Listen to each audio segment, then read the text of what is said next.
नमस्कार, प्रणाम। हम बैठे हैं हमारे घर पे और हम सेक रहे हैं धूप। बहुत तेज हवा चल रही है, ठंडी। और सुबह सारे काम करने के बाद हम बैठे हैं अपने अपने पड़ोसियों के साथ। हमारे साथ है हमारे ससुर जी जो स्वास्थ्य लाभ ले रहे हैं। हमारे साथ है हमारे शिक्षक जो रिटायर्ड हैं, राठौड़ जी, बेरेनाग से हैं, बगल में ही आवास है। हमारे साथ हैं पाठक जी जो पंडित हैं, हमारे बगल में जो मंदिर है कांगड़ा देवी, और इनका मूल निवास कहाँ हो? कोटगाड़ी मंदिर बेरेनाग के पास, पांकू। सारे काम करने के बाद अचानक से मैंने पूछा कि पेपर क्या है, क्योंकि मैं आज पेपर नहीं पढ़ा। और पेपर में जो पहली हेडलाइन आज है, मेरे यहाँ दैनिक जागरण आता है, और भी पेपरों में ये चीज़ आई होगी, आप लोगों ने भी पढ़ी होगी, पूरी स्टोरी भी आपको पता होगी। मेरी उस स्टोरी के ऊपर बनाने का मुख्य मुद्दा ये है कि संवेदना। अब वो संवेदना व्यक्ति की नहीं है, समाज की नहीं है, वो संवेदना है सरकार की। कि उत्तराखंड बन गया, 24 साल हो गए हैं, 25वां साल चल रहा है, और आज स्थिति ये है। अगर आप इस पेपर की फ्रंट पेज देखेंगे या दूसरे पेपरों में भी ये चीज़ छपी होगी, एक मैक्स गाड़ी है, मैक्स गाड़ी के ऊपर एक डेड बॉडी लोड की जा रही है। वो एक महिला करवा रही है, अपने गांव की कोई गाड़ी है, बेरनाग। अभी हम जब स्टोरी में आएंगे तो गांव का नाम भी आएगा, किरदार का नाम भी आएगा। तो मैं चर्चा कर रहा था, मुझे भी बड़ा अजीब लगा कि हमें तक पता नहीं चला कि ऐसा कुछ हुआ है यहाँ पे। और अभी जब पेपर पढ़ने के बाद हमें जानकारी हो रही कि ऐसा हुआ है। अब तो उनका अंतिम संस्कार भी हो गया होगा, पार्थिव शरीर अपने गांव पहुंच भी गया होगा। लेकिन आज एक छोटे से व्यक्ति जो रेडी लगाता है, जो बिल्कुल सबसे आर्थिक रूप से निर्धन है, वहां से लेके हमारे जो राज्य के मुख्यमंत्री हैं, उनको तक इसमें इन्वॉल्वमेंट लेना पड़ा। कहानी मोटा मोटा मैं आपको बता देता हूं। हल्द्वानी से बेरनाग तक एक बहन ने मैक्स जो जीप होती है उसकी छत में अपने भाई की डेड बॉडी रखी। क्यों रखी? क्योंकि एम्बुलेंस का पैसा देने के लिए उनके पास पैसा नहीं था। 12 से 10,000 से 12,000 या उससे ज़्यादा मांग रहे होंगे, क्योंकि एम्बुलेंस चलेगी, ड्राइवर का खर्चा, आना जाना, और पहाड़ी क्षेत्रों में बहुत पैसा लगता है। क्योंकि जब हम पिथौरागढ़ जाते हैं या बेरनाग जाते हैं, अभी मेरी पाठक जी और राठौड़ जी से बात हो रही थी, हम 800 रुपये का टिकट देते हैं मैक्स में, और मैं पिथौरागढ़ जाता हूँ तो मैं लगभग 900 या 1000 रुपये का टिकट देता हूँ। तो इतना खर्चा है एक तरफ जाने का, उतना ही खर्चा है आने का। और ये जो छत पे लेके गई है, बड़ी अजीब स्थिति है कि हम कर क्या रहे हैं। हम हल्द्वानी में रहते हैं, हल्द्वानी जो है सबसे बड़ा शहर है कुमाऊं क्षेत्र का, और ऐसी घटना हो जाती है, हमारे सारे संगठन इसमें ऐसा लग रहा है कि हार गए। हम सब उस तरफ जा रहे हैं जिस तरफ ये संवेदना एक अपने आप को कहती है कि ऐसा भी हो सकता है। आज 25 साल उत्तराखंड बनने के बाद, और ये मूल निवासी है उत्तराखंड की, ये मूल निवासी है उत्तराखंड की, और उत्तराखंड के मूल निवासी के साथ ये स्थिति आज बनी है कि वो आज अपने भाई के शव को छत में रख कर ले जा रही है। और इस संवेदना को हम तक पहुंच रहा है एक न्यूज़पेपर के माध्यम से। अब आप सोचिए, एक व्यक्ति की लाश, जो डेड बॉडी है, जो पार्थिव शरीर है, उसको बोलेरो की छत पर लेके हम तब ले जाते हैं जब बहुत शॉर्ट में जाना हो, या फिर हमारे पास संसाधन न हो। नहीं तो हम उसको या तो पहाड़ में गाड़ी से ले जाते हैं, या फिर ससम्मान किसी बस में ले जाते हैं। वो सम्मान भी हम उनको नहीं दे पाए, क्योंकि ये मूल निवासी है उत्तराखंड। और आज ये स्थिति है मूल निवासी की उत्तराखंड के अंदर कि उसको हल्द्वानी से जाने के लिए पैसा, और ये अकेले यही महिला नहीं है, ऐसे पता नहीं हजारों लाखों महिलाएं होंगी उत्तराखंड के उन कोनों में जिनके पास संसाधन नहीं है। हम एक 20वीं सदी में रह रहे हैं, 20वीं सदी में गुजर बसर कर रहे हैं। हमारे पास सारे संसाधन हैं, फ़ोन है, सोशल मीडिया, सब कुछ है, लेकिन ये चीज़ हमारे पास आज भी आ रही है। शिवानी जो उस महिला का नाम है, उसके भाई का नाम है अभिषेक, किसी कंपनी में हल्दचौड़ में काम करती थी। भाई उसी कंपनी में उसने बुलाया था, उसके पिताजी जो हैं, इसमें लिखा है जो पिताजी जो हैं गोविंद प्रसाद जो हैं वो वहीं बेरीनाग में एक गांव है तमोली ग्वीर। ये बेरीनाग की दूसरी घटना है। इससे पहले एक हीरा देवी का केस आया था जो कहीं उसमें गई थी, उसका भी मैंने एक वीडियो बनाया था। अभिषेक ने कल जब शाम को जल्दी आ गया वो कंपनी से, तो उसने फ़ोन पे फ़ोन किया अपने भाई को, और वो जब पुलिस वाले ने फ़ोन उठाया तो उसने बताया कि आपका भाई जो है वो रेलवे पटरी के पास बेसुध गिरा है। वहाँ से उसको हॉस्पिटल लाई, हॉस्पिटल में देखा डॉक्टर ने उसको मृत घोषित किया। ये तो एक कहानी का सापेक्ष हो गया।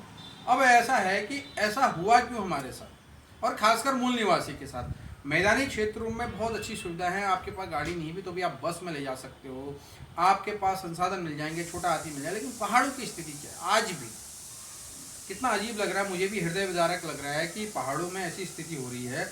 अब यहाँ पर दो घटनाएं बहुत, धामी जी ने भी इसको संज्ञान लिया है और स्वास्थ्य सचिव को जांच का क्या होगा इस जांच से। मुझे तो नहीं लग रहा कुछ होगा इस जांच से। थोड़े से पैसे मिल जाएंगे या थोड़ा सा वो एक सिस्टम को हम बना देंगे, लेकिन जितने भी स्वयंसेवी संगठन हैं जो फंडिंग लेते हैं या बड़े बड़े लोग उस जगह पे उस व्यक्ति के पास वो संसाधन नहीं दिया। मैं भी अपना जो MIHU हेल्प करके मुझे भी तक जानकारी नहीं मिल पाई कि ऐसी घटना होगी। अब ये इसमें इंक्वायरी होगी, इसमें गलती किसी की भी नहीं है, एम्बुलेंस भी जाएगी तो पैसा लेगी ही लेगी, लेकिन ये सिस्टम तो हम लोगों ने करना है। और जहाँ तक मुझे लग रहा है कि ये जो शिवानी है वो हमारे SC कम्युनिटी से आती है, क्योंकि जिस तरह से उनका गांव जहाँ हम समझ रहे हैं, और हमारा जो SC कम्युनिटी का जो जितना भी हमारे संगठन है उन लोगों तक को इनकी जानकारी नहीं है कि ऐसा हुआ है, तो उनके पास ये संसाधन क्यों नहीं थे। आइए बात करते हैं। हमारे साथ बैठे हैं पंडित जी, हमारे साथ बैठे हैं राठौर माँ साहब और हमारे ससुर जी, तो इनका एक एक व्यू ले लेते हैं कि ये क्या सोचते हैं, ऐसा क्यों। अच्छा पंडित जी, आप तो वहीं के रहने वाले हैं और सामान्य परिवार से आते हैं। हमारी सरकार से बहुत आशाएं होती हैं कि हमारे लिए काम करेगी, उत्तराखंड के मूल निवासियों के लिए काम करेगी, लेकिन ये जो महिला उसके भाई के साथ हुआ और जो पार्थिव शरीर का जो हुआ उसमें आप कैसे सोचते हैं? सरकार का ऐसा है, हम सरकार के लिए बहुत कुछ सोचते हैं, हमारे लिए करेगी, लेकिन हमें तो विश्वास हट रहा है, बिल्कुल सरकार से विश्वास हट रहा है। क्यों हट रहा है? ये हाल है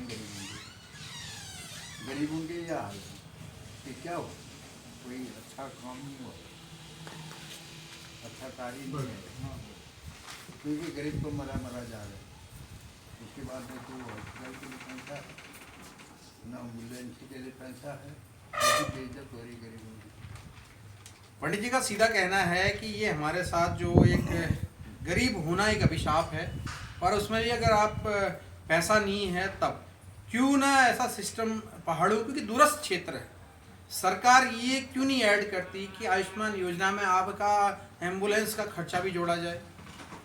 5 लाख रुपए आप हमें अनुदान दे रहे हैं, बहुत अच्छा हमारी मदद कर रहे हैं, हम उसके लिए आपका आभारी हैं, लेकिन जब हॉस्पिटल में जाते हैं, अभी मैं खुद अस्पताल से आया हूँ, मेरे ससुर जी का एंजियोप्लास्टी हुई है, तो मुझे पता है कि कितनी बुरी स्थिति होती है।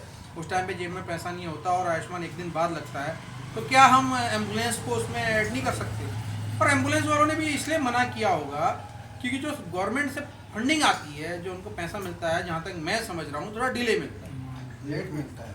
क्योंकि इससे पहले एक और घटना हुई थी, जो हमारे बस गिरी थी मरचुला में, तो जो एम्बुलेंस वाला वो वहाँ से लेके आ रहा था, उसके गाड़ी में पेट्रोल नहीं था, तो उसने वहाँ पे बोला कि आप पेट्रोल डालिए 1500 या 2000 रुपये का। मैं न्यूज़ में डाटा क्लियर नहीं है, लेकिन ऐसा कुछ इवेंट हुआ था, तो ये मीडिया में भी आया था, इसी न्यूज़पेपर में भी वो चीज़ आई थी। तो राठौर जी, आपका क्या कहना है इस बारे में?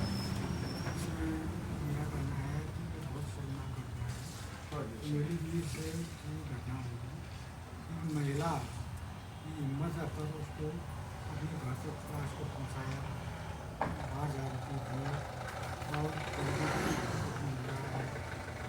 सरकार चलानी चाहिए।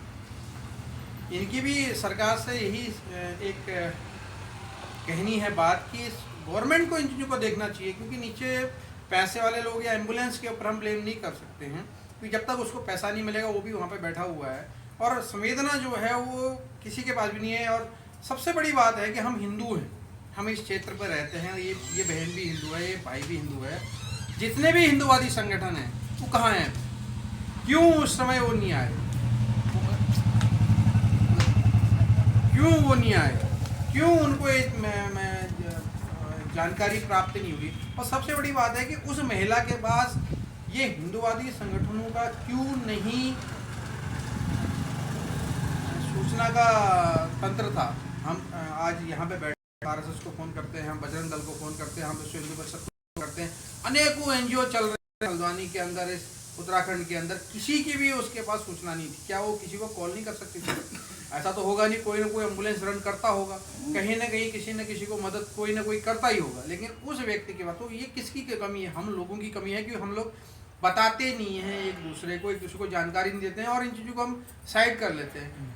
अनहोनी या ऐसी दुर्घटना किसी के साथ कभी भी हो सकती है और उस समय पे हमें व्यक्ति की ज़रूरत होती है, उस समय हमें संसाधनों की ज़रूरत होती है। अभी यहाँ से बेरीनाग जाना लगभग 250 किलोमीटर के आसपास बैठेगा या 220 के आसपास बैठेगा, उसमें गाड़ी का खर्चा हो गया, मेंटेनेंस हो गया, उतना ही वो वापस आएगी, उसका खर्चा हो गया।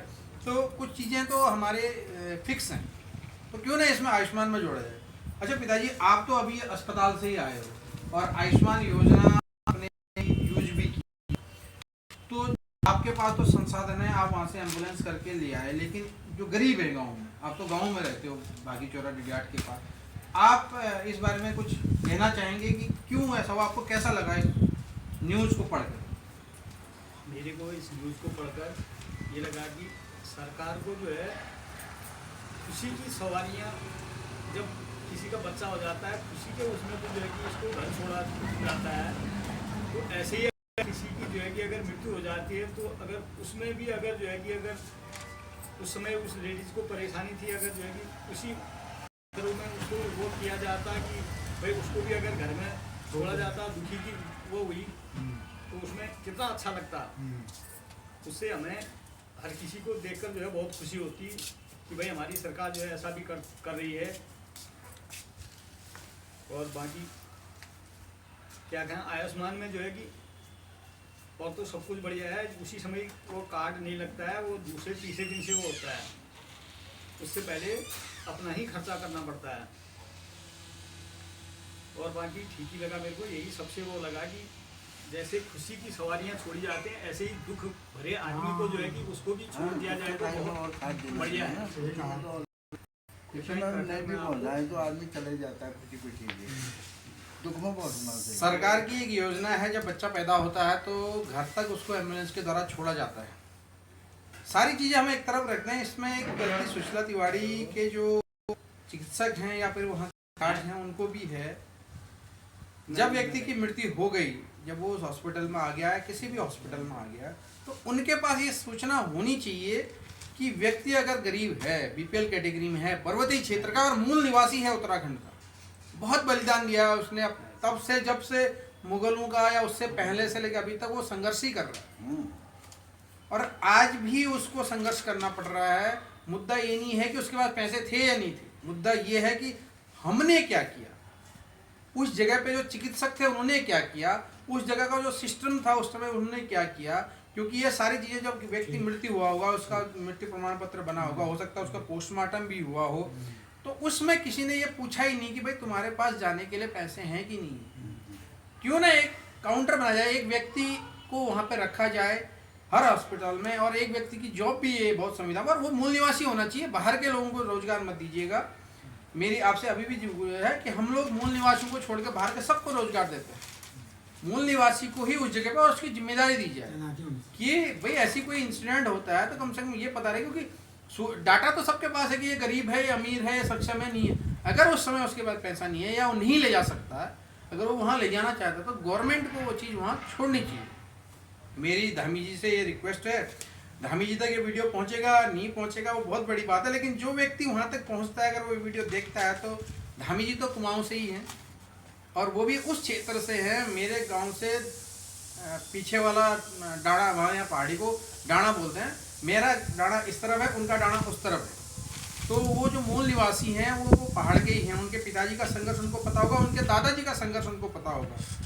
तो धामी जी से मेरी यही रिक्वेस्ट है कि फोर्थविथ आप हर अस्पताल में ये सूचना कीजिए कि ऐसी कोई इंसिडेंट अगर होता है, क्योंकि धामी जी कर सकते हैं, वो सक्षम है, मुख्यमंत्री हैं, बाकी सरकारी तंत्र के ऊपर जनता को भरोसा नहीं है। डीएम करेगा, एसडीएम करेगा या प्रशासनिक अधिकारी करेंगे, ये नहीं करेंगे, क्योंकि ये राष्ट्रीय स्तर से आए, इनको संवेदना से कोई मतलब नहीं है। धामी जी कर सकते हैं क्योंकि हमारा भरोसा है उन पे, वो मुख्यमंत्री हैं हमारे, और करेंगे तो उनके लिए बहुत अच्छा होगा कि जीवन में हम पूरे इतिहास में याद रखेंगे धामी जी ने ये कार्य किया था। खुशी के टाइम पे हम एम्बुलेंस देते हैं, अगर मृत्यु हो जाती है उस समय हम पूछें कि भाई अगर आपके पास संसाधन नहीं है, आप बीपीएल कैटेगरी में, पैसा नहीं है, तो गाड़ी आपको गवर्नमेंट पे करे। और मेरी एक रिक्वेस्ट हमें जी और है कि जब गवर्नमेंट ये चीज़ करे तो गाड़ी वालों को ना पैसा डॉक्टर साहब के अनुदान से उसी समय दे दे, एडवांस में पैसा दे दो, और पैसा आप उस व्यक्ति को दो जिसके साथ इंसिडेंट हुआ, भाई आप उनको पैसा दे देना, उनका एक रिसीविंग ले लो। 8,000 10,000 रुपये दे सकती थी सरकार वहाँ पे, और छोड़ भी सकती थी, प्राइवेट एम्बुलेंस से आदमी जा भी सकता था, और ये व्यक्ति भी बहुत खुश होता है कि सरकार ने उनको काम किया। मैं हिंदुवादी संगठनों से भी अपील करूंगा कि आप अभी भी हम लोग जनता तक नहीं पहुंचे, हम सोशल मीडिया में बड़ा बड़ा दिखावा करते हैं, हम भी करते हैं। बांग्लादेश के लिए हम बहुत चिंतित हैं, हमारे अपने यहाँ के हिंदू, हमारे मूल निवासी जो उत्तराखंड का है, उसके लिए हम क्या कर रहे हैं वो इम्पोर्टेंट है। तो आप लोग अपना या मैं सूचना तंत्र इतना प्रभावी बनाइए कि हम वहाँ जाएं और उस जगह पे बैठें, उस जगह को कहें, और उस चीज़ को हम हर व्यक्ति को कहें कि भाई मुसीबत में ये व्यक्ति आपके साथ खड़ा होगा, मुसीबत में ये व्यक्ति आपके काम आएगा, क्योंकि हम मदद ही तो कर रहे हैं, हमारे पास सूचना ही तो है। बहुत बहुत धन्यवाद, आप लोगों ने अपनी राय रखी। मैं चाहता हूँ कि धामी जी इसमें कार्रवाई करें और सचिव जी को अपना कार्य करने दें, लेकिन आप पहले अनाउंसमेंट कर दें भाई ऐसी कोई सिचुएशन है तो सरकार पेमेंट करेगी। आपका कहना एम्बुलेंस वाला मान जाएगा, वो बिल बना के आपको दे देगा, आप उसमें पेमेंट कर दीजिए। बहुत बहुत धन्यवाद। जय हिंद, जय भारत, जय उत्तराखंड। उत्तराखंड के मूल निवासियों के लिए सबसे बड़ी समस्या ये है कि वो दूरस्थ क्षेत्र में रहते हैं, तो मूल निवासियों की जो ये समस्या है वो धामी जी बहुत अच्छे से समझते हैं, क्योंकि वो खुद मूल निवासी हैं और दूरस्थ क्षेत्र के रहने वाले। बहुत बहुत धन्यवाद। भारत माता की जय। भारत माता की